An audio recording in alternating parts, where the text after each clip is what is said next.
16 वर्षों तक जगन्नाथपुरी में रघुनाथ दास गोस्वामी रहे, स्वरूप दामोदर के आनुगत्य में और महाप्रभु की सेवा की। और चैतन्य महाप्रभु अब अप्रकट हो गए इस जगत से। उस समय रघुनाथ दास गोस्वामी महाप्रभु के विरह में रात दिन क्रंदन करते हैं। और कुछ समय बाद स्वरूप दामोदर भी अप्रकट हो गए। ऐसे महाप्रभु के अन्य परिकर भी धीरे धीरे अप्रकट होने लगे। और रघुनाथ दास गोस्वामी फिर वहाँ पर क्या कहते हैं कि ये जगन्नाथपुरी मुझे शून्य प्राय लगता है, मुझे शून्य प्रतीत हो रहा है। जिस जगन्नाथपुरी में रहने की इच्छा होती है लोगों की, जो जगन्नाथपुरी में वास करना चाहते हैं, शास्त्रों में जगन्नाथपुरी की इतनी महिमा दी गई, आज वही जगन्नाथपुरी श्री रघुनाथ दास गोस्वामी को शून्य प्राय लग रहा है। विप्रलंब भाव, विरह भाव में जो है वो आज जगन्नाथपुरी को भी शून्य प्राय कह रहे हैं।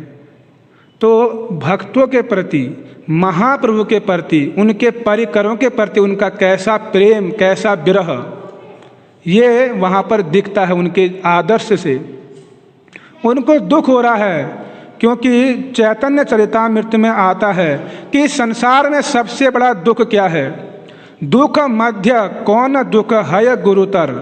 चैतन्य महाप्रभु ने रामानंद राय से प्रश्न किया था कि हे रामानंद राय, इस संसार में सबसे बड़ा दुख क्या है।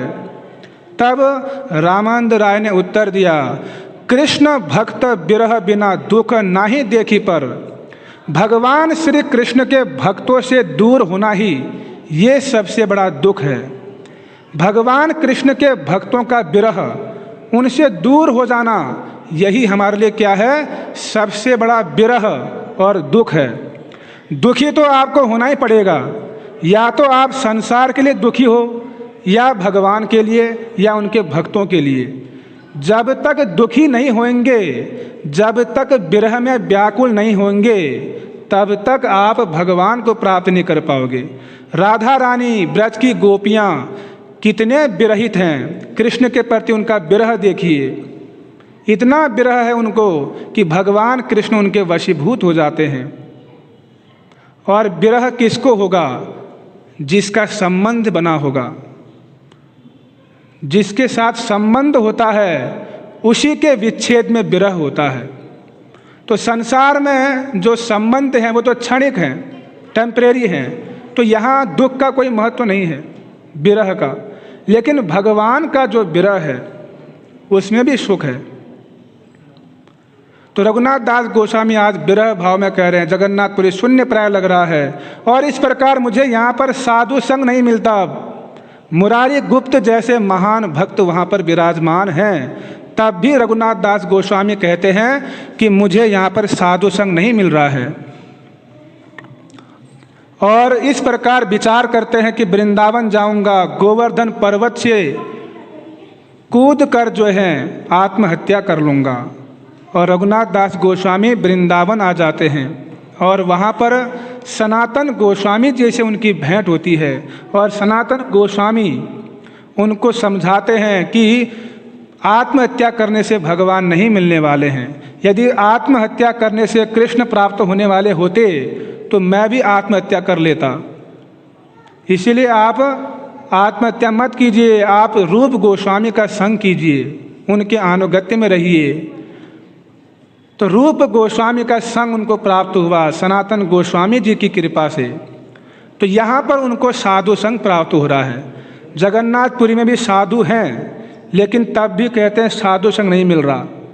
तो साधु संग की भी बहुत विशेषता है, बहुत वैरायटी है साधुओं में भी।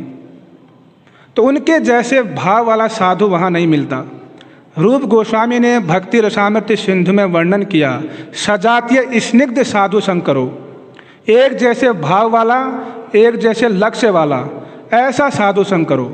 और मुरारी गुप्त हनुमान जी के अवतार हैं और वैकुंठ अयोध्या के परिकर हैं। और रघुनाथ दास गोस्वामी रति मंजरी हैं और ब्रज का उनका भाव है, मैस नहीं कर रहा है, विजातीय संग हो गया। इसीलिए कहते हैं यहाँ साधु संग नहीं मिल रहा। और फिर कहाँ आ जाते हैं, वृंदावन, वहाँ रूप और सनातन का उनको संग मिलता है। रूप गोस्वामी रूप मंजरी, सनातन गोस्वामी विलास मंजरी।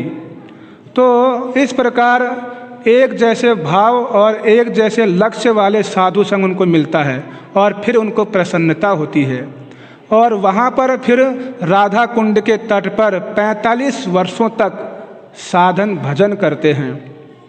और इस प्रकार रघुनाथ दास गोस्वामी को गौड़ीय वैष्णव संप्रदाय में परियोजन का आचार्य कहा जाता है।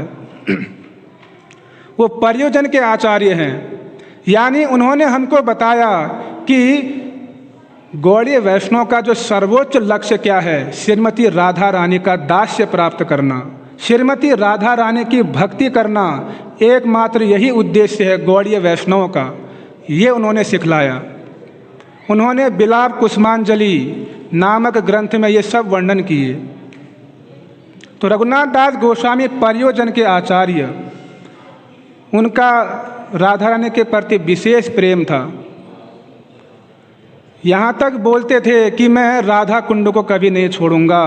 स्वयं द्वारकाधीश कृष्ण भी यदि मुझे बुलाएंगे द्वारिका, तब भी मैं राधा कुंड को नहीं छोड़ूंगा, उनसे मिलने नहीं जाऊंगा, इसी राधा कुंड के तट पर राधा रानी के अनुगत्य में रहूंगा। ऐसा उनका राधा कुंड और राधा रानी के प्रति प्रेम, निष्ठा